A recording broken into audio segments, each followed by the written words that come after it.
Tara mga brother, samahan niyo ako sa Tanay Rizal para mag-bike camping. Masyado na kasi akong nai-stress at napapagod sa napakaingay na buhay sa syudad at sa pang-araw-araw kong trabaho. Gusto ko ulit ma-experience yung pumunta sa isang tahimik at payapang lugar kahit isang araw lang. Hindi naman natin kailangan lumayo at gumastos ng malaking pera para makita yung peace of mind na hinahanap natin. Ang Kaingin Camp 2 ay matatagpuan sa Barangay Kayumbay sa Tanay, sa lalawigan ng Rizal. At ito ay parte ng bulubunduki ng Sierra Madre. 75 kilometers lang to if manggagaling ka ng Manila, kaya napakadaling puntahan. Napakaganda ng tanawin na makikita mo since napapaligiran to ng mga kabundukan. At kung gusto mong magtampisaw, meron din silang napakalamig na pool na pwede mong liguan. At ang pinaka-paborito kong part sa ruta natin to, sobrang daming ahon at gravel yung mga kalsada na tatahakin natin. Kaya solid na solid talaga yung pagpunta natin dito. Kaya kung naghahanap ka ng solid na ruta para mag-relax, ito na yung hinahanap mo. Mga 12:30 ng madaling araw nag-ride out na ako para i-meet si Brother Milben sa may 7-Eleven sa Parian. Maaga nga pala kami nag-ride out since ang meetup namin ay 2:30 ng madaling araw sa may Alabang. Kaya inumpisa na namin ang pagbaybay sa kahabaan ng Cabuyao, Santa Rosa, Binyan at San Pedro. Masarap talagang mag-ride out ng gantong kaaga o unti ang sasakyan sa kalsada at napakasarap ng hampas ng hangin sa katawan. At habang binabaybay namin ang kahabaan ng Laguna, abay maya't maya akong nakakakita ng McDo. Nagutom tuloy ako bigla. Kanina pa nakakita ng McDo parang nag-grade tuloy ako sa McDo.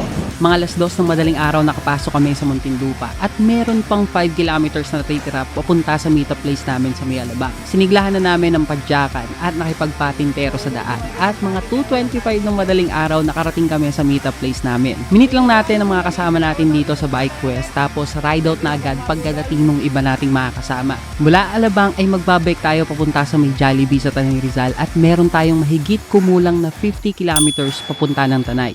Mabilis lang naming sinuyod ang kahabaan ng service road. Ang ayoko lang sa part na yan mga brother ay napakadaming lubak at napakakunat ng daan sa may bandang sukat at bikutan. Pagpasok namin ng C6 dito hayayay ng padyakan. Napakahabang patag na dyan at talaga namang napakasolid padyakan. Mga 3:30 ng umaga nakarating kami sa may kahabaan ng Taytay. Patag pa naman dito kaya chill pa din naman ang padyakan. Mga 4:00 nang nakalabas kami sa may Angono. At dahil hindi pa kami nag-aagahan, nag-breakfast muna kami habang hinihintay yung iba pa nating mga kasama. Pagkatapos kumain, makapagpahinga at hintayin yung iba pa nating kasama, bumalik na kami ng padyakan. Sinuwid na namin ang mga kalsada sa Binangonan, Cardona, Morong, Baras hanggang makarating sa Tanay. Rolling hills na yung mga kalsada dito at napakakunat na padyakan. Ang isa sa mga nagpahirap sa amin sa mga ahon ay yung mga dala-dala naming gamit sa pagkakamping. Nagiging doble talaga yung effort namin, minsan triple pa. Pero kahit mabibigat yung bike namin, kada may ahon, nagbibiroan pa kami, nakargahan yung pagpadyak.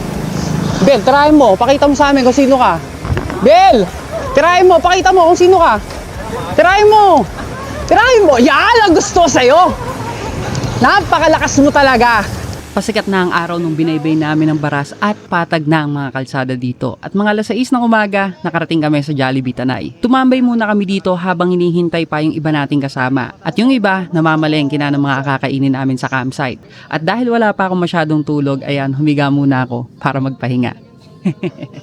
Mga 8:00 ng umaga, nag-ride out kami sa Jollibee Tanay at ito na rin ang umpisa ng sunod-sunod nating mga ahon. Mahaba ang ahon sa kahabaan ng Sampaloc Road sa Tanay at isa rin to sa talagang dinadayo ng mga siklista para mag-ensayo. At para may idea kayo sa ahon dito sa Tanay, ito yung stats nito. Ang distance niya ay 5.3 kilometers mula sa Jollibee hanggang sa kanto papasok papunta ng Daranac. Ang average gradient niya 4-5% lang. And yung max gradient na nakita ko, 9% and yung total elevation natin is 190 meters.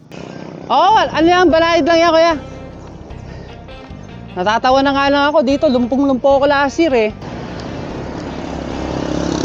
Biel, kinargahan na naman. Biel, di ka talaga mapakalieno. Grabe talaga yung haba, mga brother. Pero kaya naman. Basic. Tagaan lang talaga. Masakit din sa hita kahit pa paano. Hindi naman ganun kakunat padyakin yung kalsada sa Sampaloc. Ang mahirap lang naman talaga dito ay ang bibigat ng mga dala naming bike.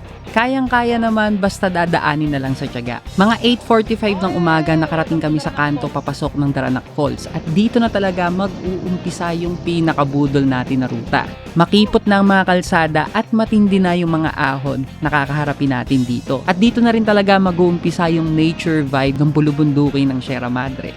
At ang pinaka-exciting sa lahat na andito na rin ang mga pangklases na halimaw na ahon.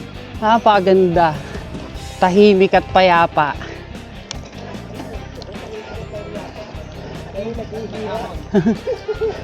Tahimik at may ahon. Nag-umpisa na ang budol. Ito na yung dinadaanan namin, no? Ay. Baka nakatigil, no? Natutulala dun sa ahon. Ang taas kasi. Balo, ba't pa nagtutulak yan? Eh, bike kapal naman, ba't nagtutulak yung mga yan?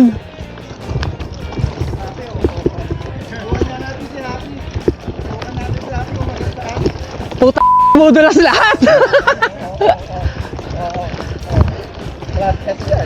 Wala, masyado na ako malakas para sa ano ng mga tao. Basic! Ba't kayo nagtutulak? Tangina, sagad na pala ako. Sagad na yung gearing ko. Medyo mahirap lang mga brother since loose gravel. Pero bikeable.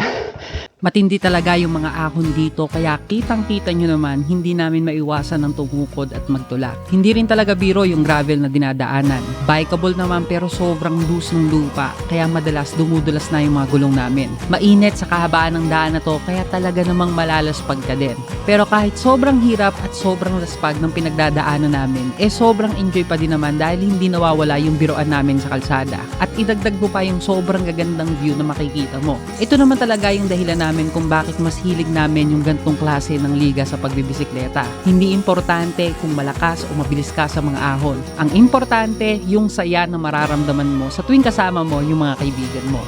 At para pala may idea kayo sa ahon papunta ng Kaingin Camp 2, ito yung stats niya. Ang distance niya ay 6 kilometers mula dun sa kanto hanggang sa campsite. Ang average gradient niya 8 to 9%. Ang max gradient na nakita ko 26% and yung total elevation natin ay 210 meters. Sinagana namin ang mga ahon. Mahirap pero kayang-kaya naman. At mga alas 10 ng umaga, nakarating na kami sa campsite. And ito pala yung mga babayaran dito mga brother. 150 pag day tour and 250 naman pag overnight. May bayad din pala yung tent pitching, 50 pesos lang. Pero kung nakahamo ka, libre na. May mga maayos din silang amenities dito. May maayos na CR, may maayos na shower room, at meron din silang tindahan sa loob. At pwede kayong magpaluto if wala kayong dalang pagkain. Marami din silang view deck kung gusto nyo kumuha ng magagandang picture. At higit sa lahat, meron silang malaking pool na may magandang overlooking. Pagkadating namin dito ay kanya-kanya ng ayos ng mga tent at kabit ng hammock. Yung iba nagprepare na rin ng food para makakain na. At after namin magpahinga, nag-start na kami na mag-relax. Napaka-solid talaga ng campsite na to. Hindi biro yung mga ahon pero worth it talaga. Sabi ko naman sa'yo, di ba, hindi mo na kailangan lumayo at gumastos ng malaki para mabawasan ang stress mo. At hindi pa dito nagtatapos yung ating bike ventures kasi pagkatapos namin mag-camping sa Tanay Rizal ay itutuloy na namin ang aming pagbibisikleta at iikot na kami para mabuo ang Laguna Loop. Excited na din talaga ako para bukas dahil sa hala-hala ang daan namin at first time kong dadaan doon.